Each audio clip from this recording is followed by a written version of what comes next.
এই বাঙালি জাতির মুক্তি যেদিনে হয়েছিল, এই বাঙালির অধিকার আদায় করার লক্ষ্যের বিষয়। সেই জায়গা থেকে বলবো, একতার বলে হও বলিয়ান, আকাশে উড়িবে বিজয়ের সাথ। আমরা সর্বদা সবাই যদি, সকল সংগঠন মিলেমিশে যদি দেশ এবং দেশের বাইরে থেকেও আমরা যদি ঐক্যবদ্ধ হয়ে কাজ করি, তাহলে আমাদের শক্তি কতটুকু আছে নিষিদ্ধ শব্দ উড়ে যাবে, স্থায়ী হবে বাংলাদেশ আওয়ামী লীগ। বাংলার মাটিতে বাংলা প্রধানমন্ত্রী সুসম্মানে আসবে, যেভাবে তারা দিয়েছে সেইভাবে আমার জন্য প্রস্তুত হবে।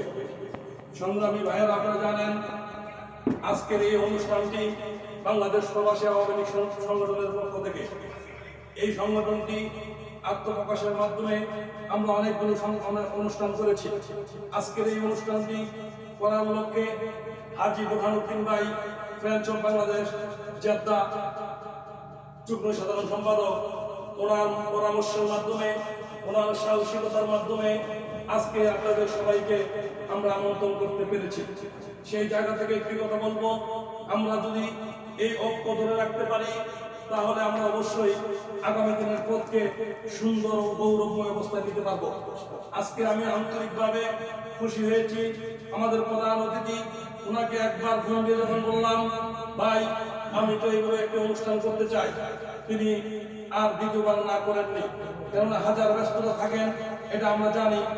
মক্কার শহরে সৌদি আরবের মধ্যে জুয়েল ভাই মানে একটি ব্র্যান্ড, তিনি যে কত ব্যস্ত থাকেন এটা কিন্তু আমরা ভালো করে জানি।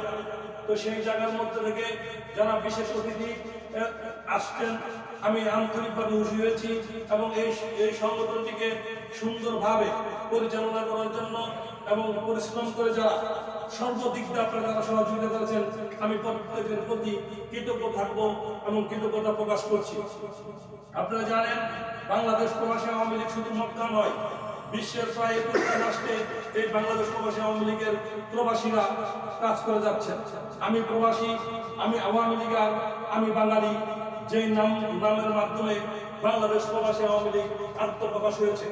আমরা মানুষ হিসেবে অধিকার চাই, আমরা মানুষ হিসেবে সেবা করতে চাই, আমরা মানুষ হিসেবে প্রগতির পথে এগিয়ে যেতে চাই। বঙ্গবন্ধুর একটি ডায়লগ ছিল, মানুষ মানুষের জন্য। আমরা বাঙালি, আমরা আওয়ামী লীগার, আমরা প্রমাণ করতে পারি এই দেশের সার্বভৌমত্ব এবং এই দেশের মানুষের জন্য, মানুষ মানুষের জন্য।